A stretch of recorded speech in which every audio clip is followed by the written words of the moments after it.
Hello guys, എല്ലാവർക്കും പുതിയൊരു വീഡിയോയിലോട്ട് സ്വാഗതം. നമ്മൾ ഇന്നത്തെ വീഡിയോൻ്റെ കണ്ടന്റ് എന്ന് വെച്ച് കഴിഞ്ഞാൽ നാളത്തെ, അതായത് നാളെ നെക്സ്റ്റ് വീക്ക് സ്റ്റാർട്ട് ആവുകയാണല്ലോ, തിങ്കളാഴ്ച നെക്സ്റ്റ് വീക്ക് സ്റ്റാർട്ട് ആവുകയാണ്, ഒരു പുതിയ ഡേ ആണ്.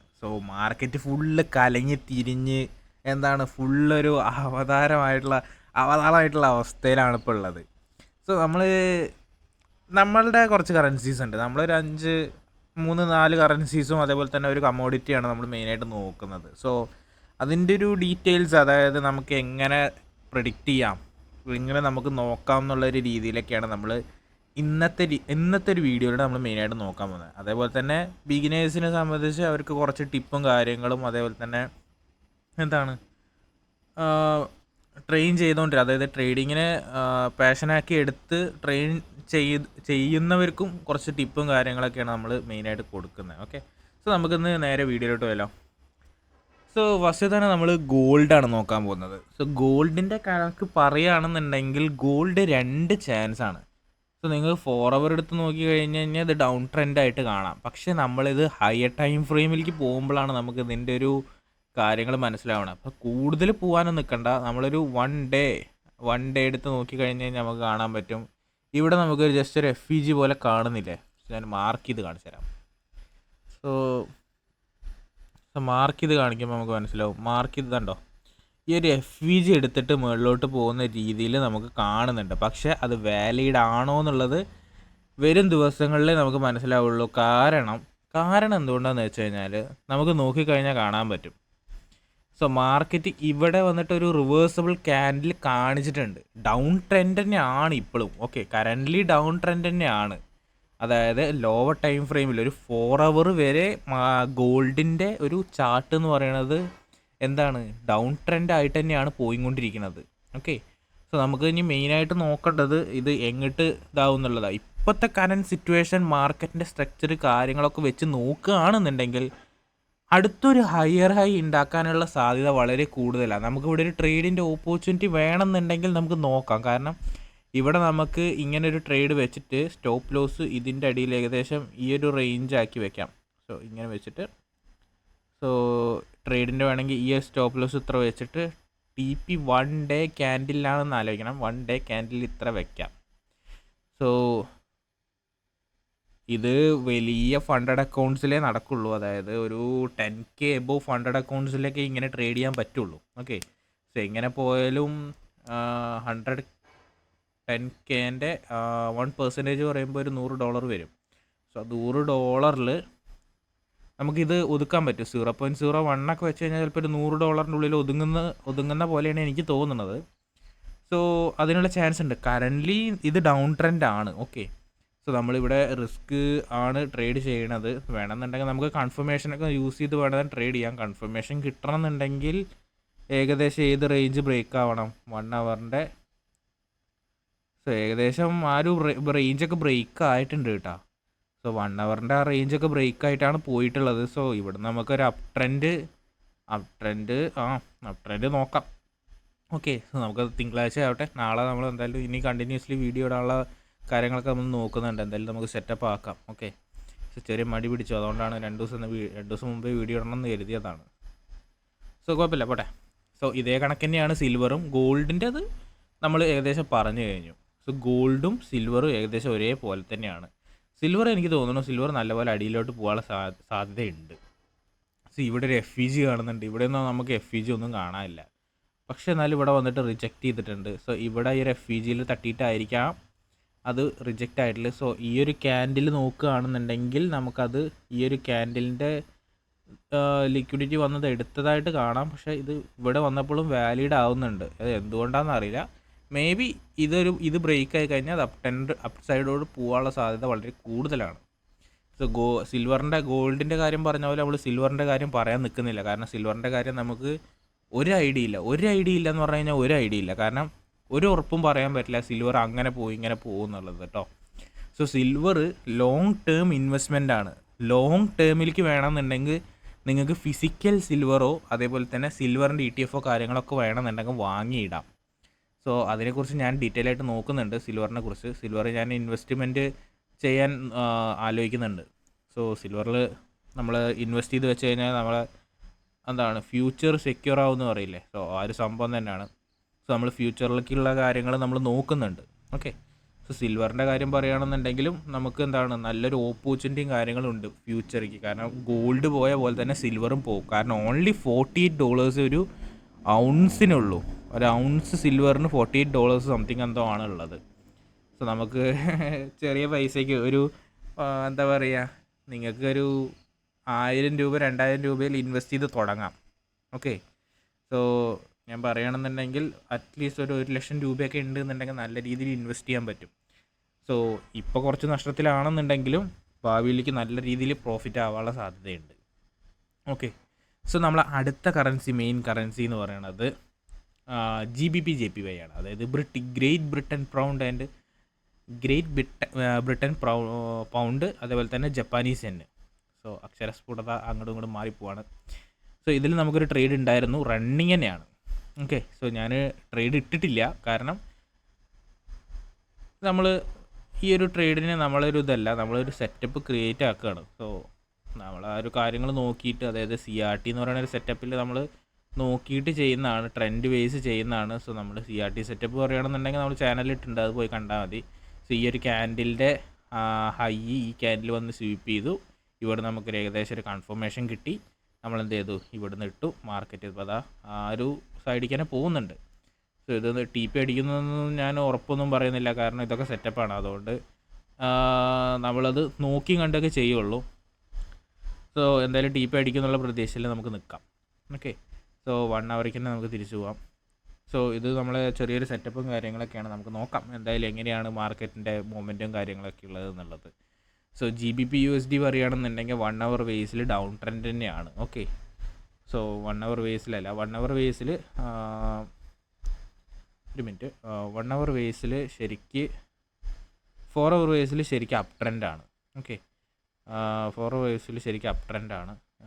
അതേപോലെ തന്നെ 1 അവർ ബേസിൽ ശരിക്ക് അപ് ട്രെൻഡ് തന്നെയാണ്. കാരണം ഇവിടെ നമ്മൾ നോക്കുകയാണെന്നുണ്ടെങ്കിൽ ഇതൊക്കെ ബ്രേക്കായിട്ട് അപ് ട്രെൻഡാണ്. ഇനി ഇത് ഡൗൺ ട്രെൻഡായി മാറണമെന്നുണ്ടെങ്കിൽ ഈ സാധനം ഇവിടെ എത്തി ഇത് ബ്രേക്ക് ആവണം. അതായത് ലാസ്റ്റ് ബ്രേക്ക് ആയത് ഇവിടെയല്ലേ, ഈ ഒരു സംഭവം ബ്രേക്ക് ആവണം. ഈ ഒരു ലോ ബ്രേക്കായിട്ട് വേണം, അടിയിലുള്ള ഈ ലോ ബ്രേക്കായിട്ട് വേണം ഇത് ഡൗൺ ട്രെൻഡായി മാറാൻ.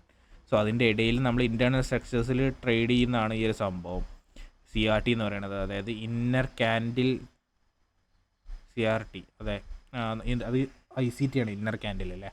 സോ CRT എന്ന് പറയുന്നത് ക്യാൻഡിൽ റേഞ്ച് തിയറാണ്. ഓക്കെ, ക്യാൻഡിൽസിൻ്റെ ഉള്ളിലുള്ള സംഭവമാണ് ക്യാൻഡിൽ റേഞ്ച് തിയറം. അങ്ങോട്ടോട്ട് മാറിപ്പോയതാണ്. സോ ക്യാൻഡിലിൻ്റെ ഉള്ളിലുള്ള സംഭവങ്ങൾ വെച്ചിട്ട് ട്രേഡ് ചെയ്യുന്നതാണ്. സോ ലിക്വിഡിറ്റി ആണ് ഇതിൽ മെയിനായിട്ട് വരുന്നത്. CRTയിൽ ലിക്വിഡിറ്റി സ്വീപ്പും അതേപോലെ തന്നെ റണ്ണുമാണ് മെയിനായിട്ട് വരുന്നത്. റണ്ണിലല്ല, സ്വീപ്പിലാണ് നമ്മൾ ട്രേഡ് ചെയ്യുന്നത്. സോ EURUSD ആണ് അടുത്തത്. നമ്മളെ EURUSD ഒന്ന് നോക്കുകയാണെന്നുണ്ടെങ്കിൽ നമ്മൾ ട്രേഡ് ഒന്ന് ടാർഗറ്റ് അടിച്ചു, അതേപോലെ തന്നെ അടുത്തത് സ്റ്റോപ്പ് ലോസ് അടിച്ചു. സോ ഇത് കറൻ്റ്ലി മാർക്കറ്റ് അപ്പ് സൈഡ് പോകാനുള്ളൊരു ഇൻട്രസ്റ്റ് കാണിക്കാതെ മാർക്കറ്റ് എന്ത് ചെയ്തു, കറൻ്റ്ലി ഡൗൺ സൈഡ് തന്നെ പോയി. സോ നമ്മൾ 50 മിനിറ്റിലേക്ക് 4 അവറിലാണ് അത് നോക്കിയിട്ടുണ്ടായിരുന്നത്. 50 മിനിറ്റിൽ നോക്കിയപ്പോൾ നമുക്കിവിടെ ഒരു FEGയും കാര്യങ്ങളും കിട്ടി. ആ FEGയിൽ കണ്ടിന്യൂസ്ലി വന്ന് ടാപ്പായിട്ട് മാർക്കറ്റ് ഡൗൺ സൈഡിലേക്ക് തന്നെ ഇറങ്ങി. കാരണം ലിക്വിഡിറ്റി അടിയിൽ തന്നെ ആയതുകൊണ്ട് തന്നെ വീണ്ടും അത് അടിയിലോട്ട് തന്നെ ഇറങ്ങി. സോ ഒരു TP ഒരു SLഉം. സോ ഓവറോൾ പ്രോഫിറ്റാണ്. സോ കാര്യങ്ങൾ അങ്ങനെ പോകുന്നു. സോ ഇത് CRT ഉപയോഗിച്ച് ചെയ്തതാണ് കേട്ടോ. സോ ഇവിടെ ട്രേഡ് ഇട്ടിട്ടുണ്ടായിരുന്നു. സോ അതേപോലെ തന്നെ USD JPYയിലാണ്. USD JPY നമ്മൾ നോക്കുകയാണെന്നുണ്ടെങ്കിൽ ഇവിടെ ട്രേഡ് റണ്ണിങ് അല്ല, പക്ഷേ എന്നാലും ഇവിടെ CRT കൺസെപ്റ്റ് ഇവിടെ നമ്മൾ അപ്ലൈ ചെയ്തിട്ടുണ്ട്. ഓക്കെ, CRT കൺസെപ്റ്റ് നമ്മളിവിടെ അപ്ലൈ ചെയ്തിട്ടുണ്ട്. നമുക്കിത് 4 അവറിൽ പോയി നോക്കി കഴിഞ്ഞ് കഴിഞ്ഞാൽ നമുക്ക് കറക്റ്റായിട്ട് കാണാൻ പറ്റും.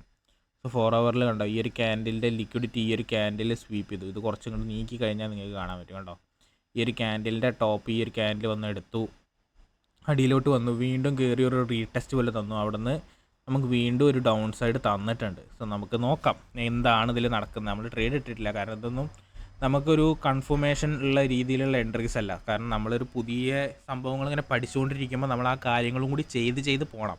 കാരണം നമ്മൾ മാർക്കറ്റിൽ എപ്പോഴും അപ്ഡേറ്റ് ആയിക്കൊണ്ടിരിക്കണം. സ്ട്രാറ്റജി അല്ല, നമ്മൾ മാർക്കറ്റിനൊപ്പം തന്നെ നമ്മളും അപ്ഡേറ്റ് ആയിക്കൊണ്ടിരിക്കണം. എന്നാലേ നമുക്ക് എന്താവാൻ പറ്റുള്ളൂ, മാർക്കറ്റിൻ്റെ ഒപ്പം നമുക്കും പിടിക്കാൻ പറ്റുള്ളൂ.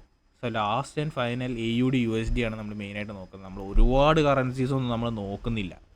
ഓക്കെ, AUD USDയിൽ നമ്മൾ CRT എന്ന് പറയുന്ന സംഭവം ഉപയോഗിച്ചിട്ടുണ്ട്. സോ 4 അവറിലാണ് മെയിനായിട്ട് ഈ ഒരു ക്യാൻഡിൻ്റെ ഈ ഒരു ലിക്വിഡിറ്റി സ്വീപ്പ് ചെയ്തു, മാർക്കറ്റ് എന്ത് ചെയ്തു, മുകളിലോട്ട് പോയി. സോ നമ്മൾ എന്ത് ചെയ്തു, അവിടെ ഒരു എൻട്രി പോലെ സെറ്റ് ചെയ്ത് വെച്ചു. പക്ഷേ ഞാൻ ഇട്ടിട്ടില്ല, എൻട്രി ഒന്നും ഇട്ടിട്ടില്ല. സോ ഇത് ബ്രേക്ക് ആയില്ല. അവിടെ നിന്ന് കണ്ടിന്യൂസ്ലി വിക്ക് വന്ന് കളിക്കാൻ തുടങ്ങി. സോ ഒരു വിക്ക് മേലെയുണ്ട്, 2 വിക്ക് അടിയിലും വന്ന് കളിക്കാൻ തുടങ്ങി. അതുകൊണ്ട് തന്നെ നമുക്കിത് മേലിലോട്ട് പോകുന്നുള്ളൊരു ഇൻട്രസ്റ്റ് അവിടെ കാണുന്നുണ്ട്. കാരണം ഓൾറെഡി ഇതെന്താണ്, അപ്സൈഡ് ആണ്, അപ് ട്രെൻഡ് ആണ് 4 ഹവറിലും.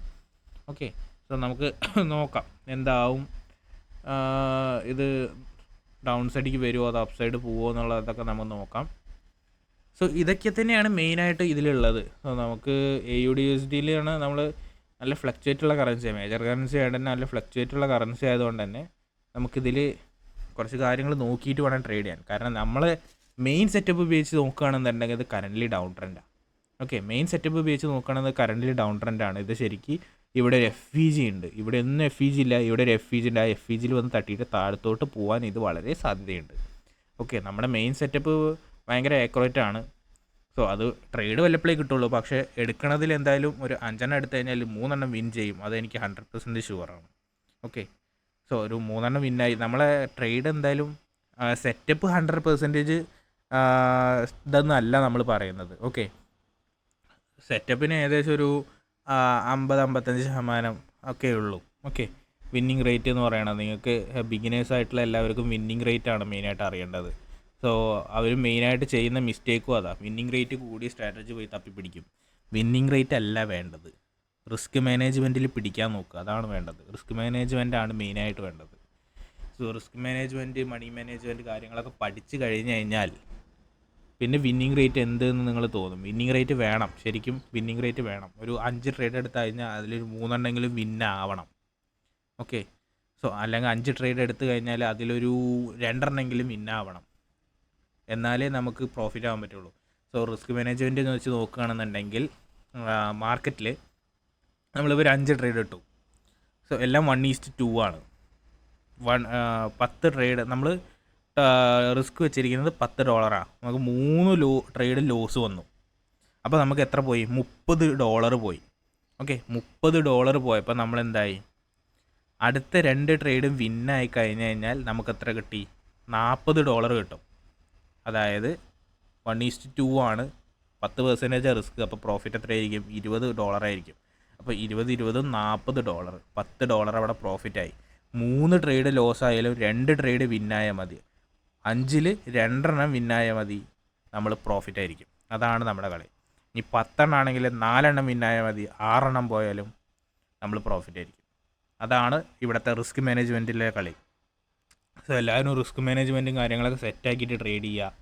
സോ വലിച്ച് വാരി ട്രേഡ് എടുത്തു കഴിഞ്ഞാൽ ഒരു കാലത്തും പ്രോഫിറ്റ് ആവില്ല. വലിച്ച് വാരി ട്രേഡ് എടുക്കുക, ഇമോഷനെ കൺട്രോൾ ചെയ്യുക. ഇമോഷൻ എന്നുള്ള കാര്യം വളരെ പ്രധാനപ്പെട്ട കാര്യമാണ്. ഓക്കെ, ഇമോഷൻ കൺട്രോൾ ചെയ്യാതെ എവിടെ എത്തൂല മക്കളെ. സോ ഇമോഷനാണ് ആദ്യം കൺട്രോൾ ചെയ്യേണ്ടത്, എന്നിട്ട് ട്രേഡ് ചെയ്യുക. സോ ഒന്ന് ട്രേഡ് ലോസ് ആയി കഴിഞ്ഞാൽ അപ്പം തന്നെ വലിച്ചു വരി അപ്പുറത്ത് ഇടുക, എന്നിട്ട് അത് റീകവർ ചെയ്യാൻ നോക്കുക. റിവെഞ്ച് ട്രേഡ്, അതാണ് ഇപ്പോഴത്തെ പുതിയതായിട്ട് വരുന്നവരുടെ മെയിൻ ഒരു വാക്കാണ് revenge trade. So revenge trade ചെയ്യാൻ പോയി കഴിഞ്ഞാൽ ഞാൻ മാർക്കറ്റ് ശരിക്കും അങ്ങോട്ട് റിവെഞ്ച് ആക്കി തരും, അക്കൗണ്ട് അങ്ങോട്ട് വാഷ് ഔട്ട് ആക്കി തരും. സോ അതുകൊണ്ട് ആ പരിപാടിക്ക് നിൽക്കാതിരിക്കുക. സോ നമ്മൾ അടുത്തൊരു വീഡിയോ ആയിട്ട് ഇനിയും വരുന്നതാണ്. സോ ഈ വീഡിയോ എല്ലാവർക്കും ഉപകാരപ്പെട്ടു എന്ന് വിചാരിക്കുന്നു. ഉപകാരപ്പെട്ട കഴിഞ്ഞാൽ കമൻറ്റ് ചെയ്യാൻ മറക്കരുത്. അതേപോലെ തന്നെ ബാക്കി എന്ത് ചെയ്തില്ലെങ്കിലും പ്രശ്നമൊന്നുമില്ല, അത് നമ്മളിനി പറയുന്നുമില്ല, നമുക്കതിൻ്റെ ആവശ്യമില്ല. സോ എല്ലാവർക്കും ഉപകാരപ്പെട്ടു എന്ന് വിചാരിക്കുന്നു. സോ നാളെ വേറൊരു വീഡിയോ ആയിട്ട് വരും. അതുവരേക്കും ബൈ.